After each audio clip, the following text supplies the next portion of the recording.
Want to know what the movers and shakers of New Hampshire's performing arts are thinking? Welcome to New Hampshire Unscripted with your host, Ray Dudley. This is Ray Dudley, Artistic Director for Square Peg Productions, and welcome to the latest in our series of Geez, this quarantine is killing me series, where I was able to grab a quick chat with Clint Klose, a good friend of mine and a teacher at Concord High School, and he was able to give me a little bit of insight as to how the students and the faculty are coping with the impact from the virus and the quarantine. And then we were able to talk a little bit more about a new film class that they're teaching at Concord High, something which I've been interested in. I think you're going to like this one. Stay safe, wash your hands, enjoy. I wanted to reach out again for a couple of reasons to talk to you. The main reason is with the quarantine, see how you and all the students are doing and kind of get a feel for how they're adjusting. And you guys must have been in the middle of something when it happened. And then I wanted to talk to you, about your new course, the film course, because we haven't chatted since that went into operation. Kind of give me an update.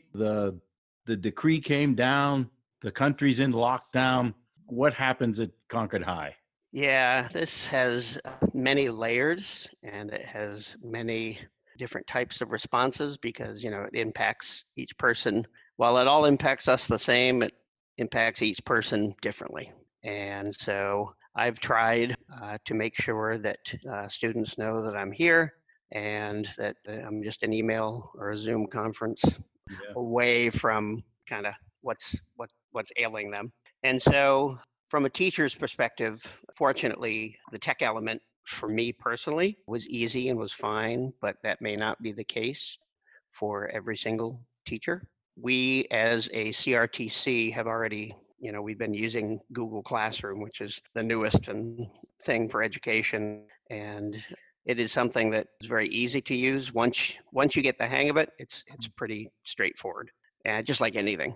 And then what is, I think, remarkable and interesting is that, and also besides being remarkable and interesting, there's also a little element of both sadness and gladness in it. And that is that to completely switch a educational philosophy and to completely go from a in-face person to person to a completely different way of educating in 7 days.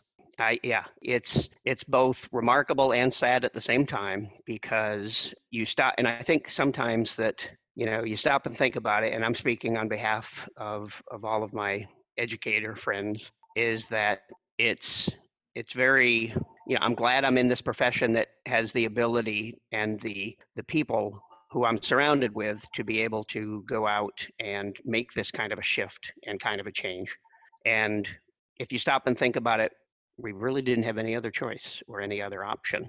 And the way that this was able to roll out, I'm speaking for Concord specifically, is that, we're very fortunate. The district is very fortunate. We're very fortunate to be able to make the switch so rapidly, because when you stop and think about it, people have been developing their curriculum, their competencies, their rubrics, everything that goes along with it. But for those of us who've been veteran teachers, we just write down a quick phrase and a quick keyword that allows us, because the content is already right here. And now what we have to do is take that content and make sure that every facet of it is written down. Every portion of the program and the curriculum needs to be available and online as opposed to having a hard copy. So it requires us, in, I guess, a good way, to be able to have that shift and have that forward thinking and be able to get done and all of those things that kind of go along with it. So that's one element of it. The hard part too is that you stop and think about, we've been living in such a world where it's connectivity from you get to see everybody, you get to pat kids in the back, you get to shake people's hands, you get to hug people. But now going into a virtual world, which so many kids are used to, and not so much us older folks, but now it gives us I don't know, it gives us a chance to think about and reevaluate, because every kid that I've talked to just wishes we could be in class.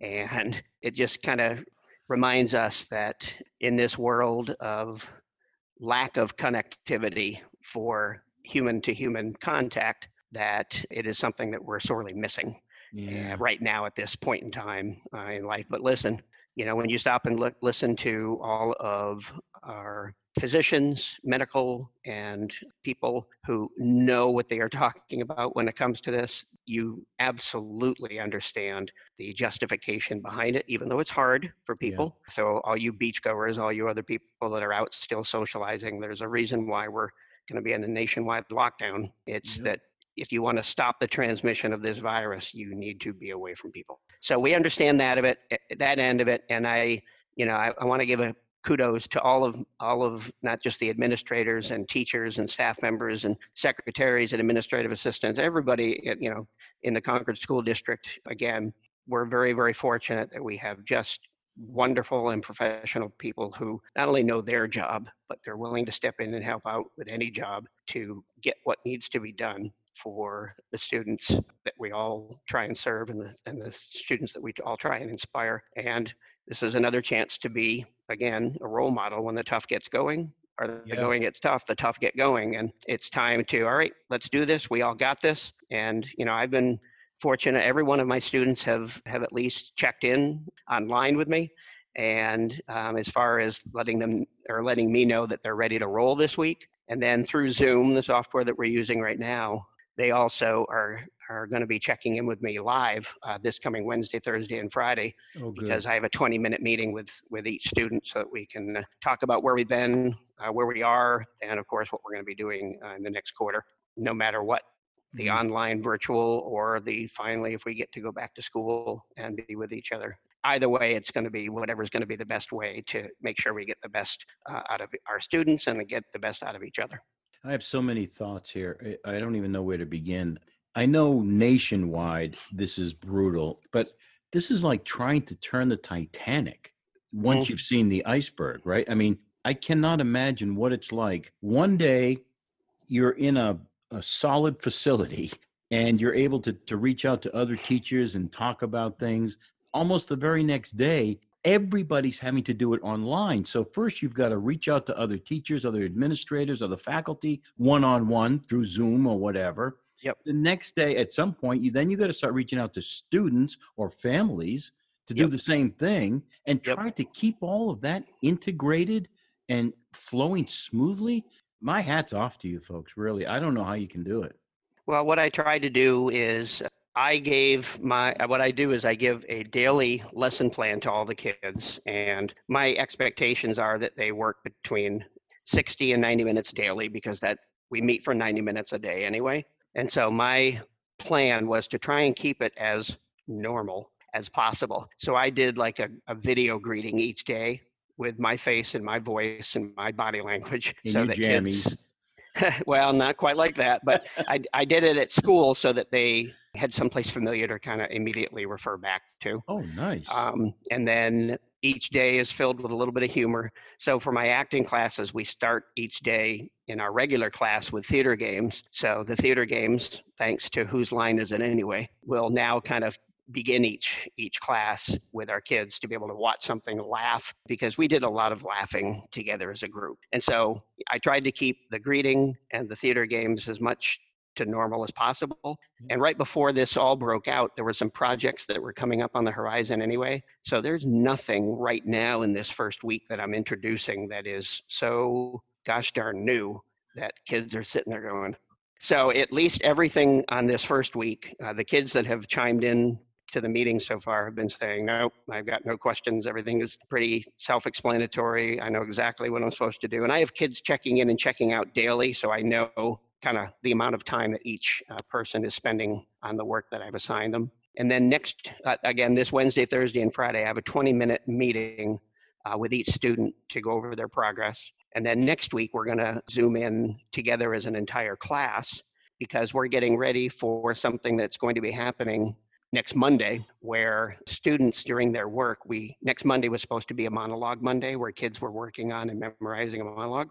Yeah. So what they're going to do is we've all adhered to the rules of on Monday, you're going to spend your class time recording your monologue. Oh, And then what we'll do is we'll all join us as a class, and then I'll play each monologue one at a time. Normally during our monologues, after a person's done, we all critique. And so we're going to have a little bit of, we watch the performance and then we critique a little bit, go on to the next performance. And that's going to kind of, that's something we're normally used to anyway. So again, I'm just trying to keep as many possible things normal as we've had in the past so that it's not so foreign, it's not so, but you want to continue the work, but you also want to make sure that each day you leave kids with, gosh, I wish we were back in class. Boy, and at that age, or ages, social contact is so important. And I know a lot of us, we get aggravated with how caught up they get with their iPhones and their iPads and all of this. And we boo-hoo how it really takes them out of being social. But school is a place where they really kind of get that tangible interaction with each other. Are they holding up well with this? I mean, kids have got to be kind of going out of their minds. They are literally bored out of their minds. And I think that boredom was from last week. So the number one kind of answers that I heard were, because I asked, what are you doing to kind of break the boredom? And there was a lot of walks that were taken. There were a lot of Netflix that were going to be watched, video games, television. Those were the kind of, the average responses. And sounds like a dating video. I like long walks when there's a, Netflix movies and popcorn. Yeah. Right. But I think the students were okay with getting back to work and getting things done. Again, I'm very fortunate. Not only do I have the best kids, but also they look at our classes just being a family, having fun, learning from each other, learning about each other, so that we can continue to spread good words in the world and continue to be kind and continue to do the right thing as we get older. Do you know if there are any of the students that have been affected by the COVID virus? I do not.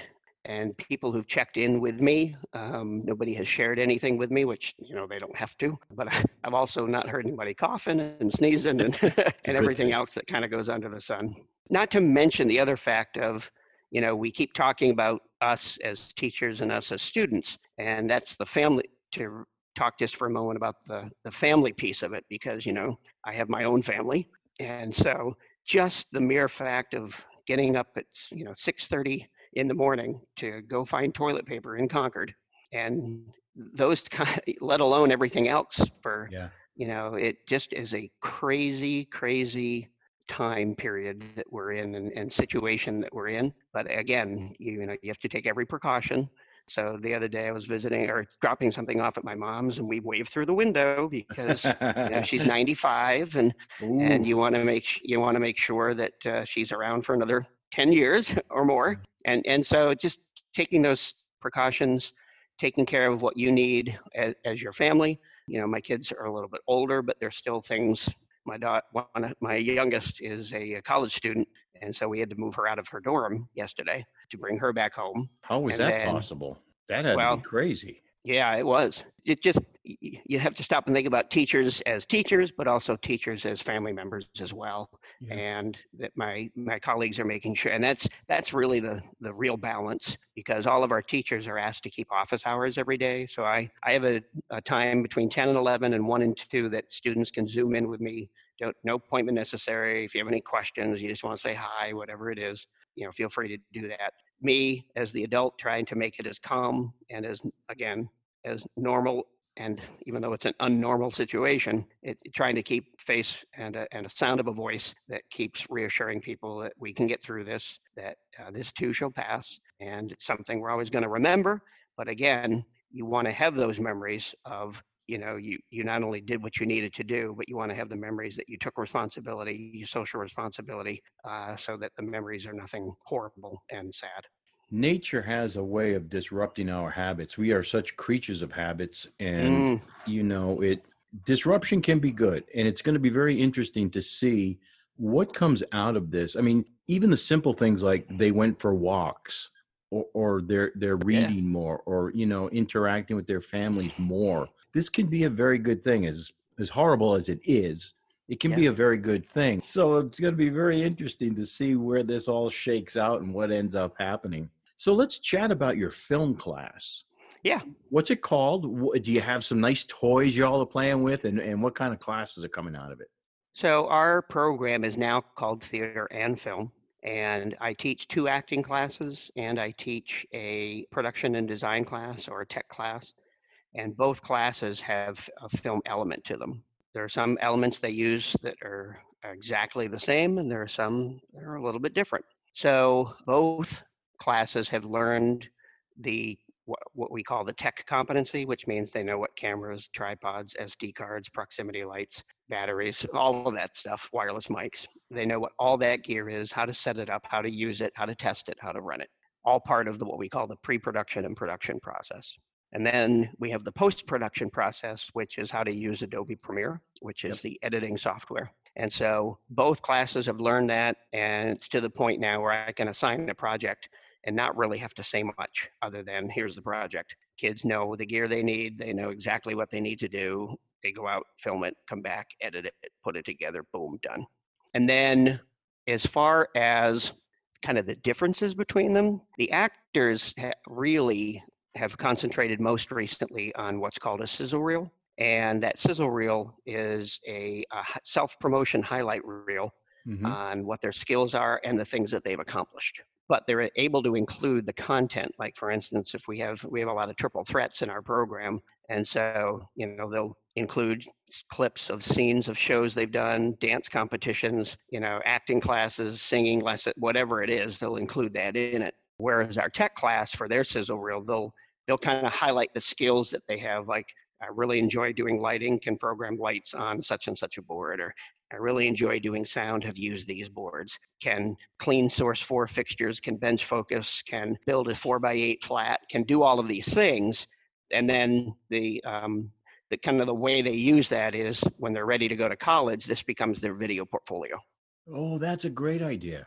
So that's kind of how they both differentiate and how they have similarities, so that when it's time to, because let's stop and think about it. When was the last time we really, other than an audition, when's the last time we really highlight ourselves? Most of us don't even like to.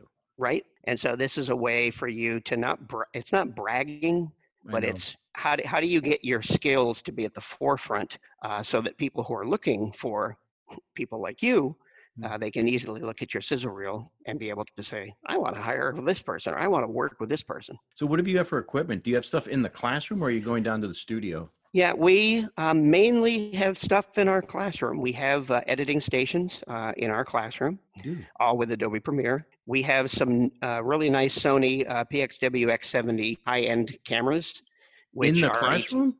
which are HD cameras with tripods, wireless mics, proximity lights, all the batteries, everything that we need, so that when kids are assigned something, they sign out the kit, or they sign out whatever it is that they need. They take it with them. If it includes filming during the day, they have their press badges that it's kind of like your not get out of jail free card, but it's this is my pass in the hallway, which allows them to not be questioned by staff because they're out filming. And then if they need gear after school, there's a policy and a procedure to follow that, so they can take it as long as they bring it back the next day. And then they have their SD cards to upload onto their editing stations and get done what they need to. And I have a few students that are actually writing and submitting some short film things for the statewide New Hampshire High School Short Film Festival. I didn't know there was one. Yeah. I am so jealous. So jealous. Boy, to think of what we used to have back in the day. Yep. And never mind post-editing. Good grief. Yeah, I spent last summer really kind of diving into using the gear was the easy part for me. Yeah. The film editing, because I had done some editing before, I knew the lingo. But when you get into new software, you really have to fine-tune yourself for where is this located in order to do what I need it to do. Yeah, the learning curve on some of that stuff is intense. Yep. And so Josh Hardy from CCTV has been great to not only help with our kids when they need it, but also to help me. And Josh has been fortunate in the fact that I've retained it because I can always judge myself on how often do I have to call Josh. And I haven't had to call Josh in a while. So Okay. that's a good thing. So there's a And flattening out of a curve. That's good. there's a definite flattening of that. And just being, and I'll still learn. I still am learning to this day when I see, and as I told kids, I said, the good thing is you'll get to learn all this stuff. And this is another skill set that you can put on your resume. The bad thing is you'll never look at a movie the same way again. That is the truth. And I apologize. I've been watching a lot of YouTube videos lately of filmmakers. It's a rabbit hole that I'm glad I fell down, but it just, you get sucked right in. And Yes. it's amazing, the little things, just certain cuts and movements of the camera and how they can move into each other and lens types and all this stuff. I mean, it's way over my head. Yeah, cinematography is such a cool profession. It is. It really is. And I'm really glad that they're learning at such a great age. But one reason is they don't have a governor a lot of times, and they're willing to try anything. One of the movies that we saw for the very first, and this is way back at the beginning of the year, I was like, well, gosh, what movie could I possibly show them that was artistic enough, but not this crazy CG, computer generated, all this stuff, but from an artistic standpoint of camera angles? And just out of curiosity, can you guess what movie we ended up watching? No. Jaws. On Golden Pond. Oh, you did? Yes. That's very interesting. And probably 95 to 98% of our students had never seen it before. I'm shocked. That's fascinating to me. But it was very refreshing to take that kind of a movie and watch this generation, for lack of a better way of saying it, fall in love with Katharine Hepburn and Henry Fonda. Yeah, good point. Very good point. I remember I just watched it like not long ago. And one of the things I remember was Jane Fonda. And every time they would put her on screen, they would have this like just enough light on her face with a little bit of a glow around it. Yep. Shame on them. Right. And then what's really interesting too is that some of the phrases that they use in the movie, you hear kids just when they talked about, I don't know if you remember the young boy who went to live with Norman and Ethel Thayer, when they talked about sucking face. Remember that? Yes. or you'd hear, "It's me, you old poop." just little things that I had, because it had been so long since I'd even seen the movie. But okay, there's why do you think they had this shot in the movie? Many of you may not know that Henry Fonda was in poor health when he was filming that movie. That's right. And the fact that there were some things that were unscripted, Katharine Hepburn jumping off the boat, the directors had no idea she was going to do that. Oh, I didn't know that. Yeah. Or Henry Fonda, who was in such poor health, having him in the water. Just things that as an actor, you know the backstory, but then when you watch something, you are in that much more awe and you marvel at just the connection, because the two of them know each other. I said, Katharine Hepburn and Henry Fonda met for the first time on set. And it was, I believe, wasn't it the first time that Jane Fonda ever worked with her father? So that's why it was such a big deal at the time. Yeah. So, and it was filmed right here in New Hampshire. And that house still exists, and the shots on the lake and this, and it just, I don't know. It was just a great opportunity for just making a connection with a movie, let alone the fact that now you're going to go out and you're going to watch every other movie and there's a rhyme or reason, and usually the good movies have that great rhyme and great reason to make it all work together. That's right. So this is your first year with this course, is that right? This is the first year we've added film to it, yes. Okay. Where do you go from there? How do you have an advanced, at some point they're going to move on from beginner level, and what does an advanced course look like? What are you looking for down the road? Yeah, so I would think that now that they have the tools under their belt, my second year's next year, we'll do short films. And they'll use those angles, they'll use this, because they've all written scripts before. Yeah. And then how do you make the two all meet together, taking a script, and then how do you shoot that script to give it the best possible play? Yeah. And then they know how to put all the graphics. They know all that stuff, but then it's just, well, how do you make people feel something? Mm-hmm. And so by the end of On Golden Pond, when Norman finally hugs his daughter, you could see everyone just kind of really relate to, geez, why did I feel that way? Yeah. Well, that's because you were being set up all the way through. You're really good about bringing in guest speakers. Are you thinking of maybe bringing in a local filmmaker who could maybe even critique some of their stuff and say, oh, that was well done, but here's an angle I might come in on, or I would shade this differently, or is that on your slate? I know that John Graffair, I don't know if you know John at all. I don't. He owns a video company here in Concord called A Company Video. Okay. And he bases himself right out of the Capitol Center. And he is a filmmaker, and one of his specialties is documentaries. But he also has a great keen eye for just film in general.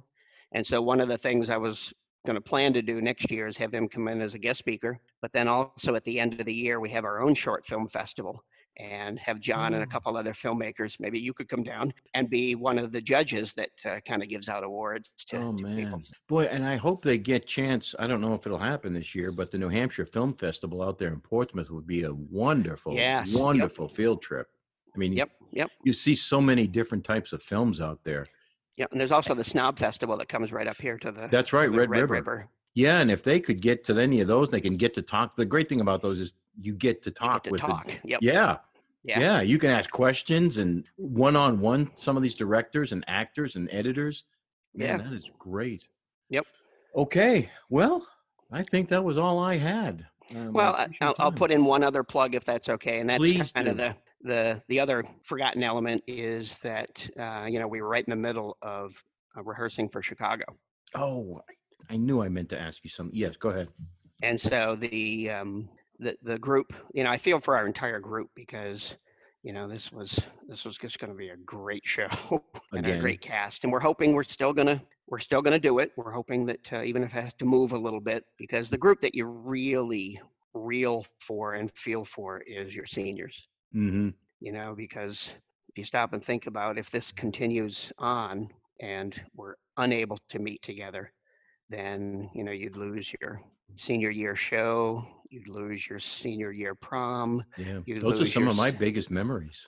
Right. So this again, I'm very, very, very lucky that I get to work with the creme de la creme, not just of Concord High School, but just high school students in general, and not just here in Concord, but all over. And these students are hardworking. They're very, very talented. It's a very, very competitive program, but they are willing and they trust me. They trust all of the adults that are working for them and with them.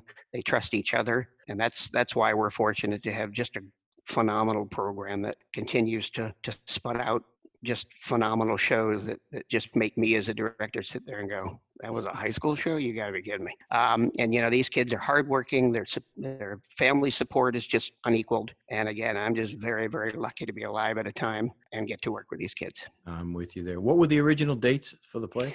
May 7th, 8th, and 9th. We're still crossing our fingers, but you never know. But we'll go with what we need to go with and see what we can muster out, if anything. Again, but most kids may not want to hear this, but the most important thing is that everybody is safe. Right. And I mean, Chicago is still Chicago. Right. But I would much rather not have Chicago go on and everybody be safe. Yes. Than anything else. Yeah. Well said.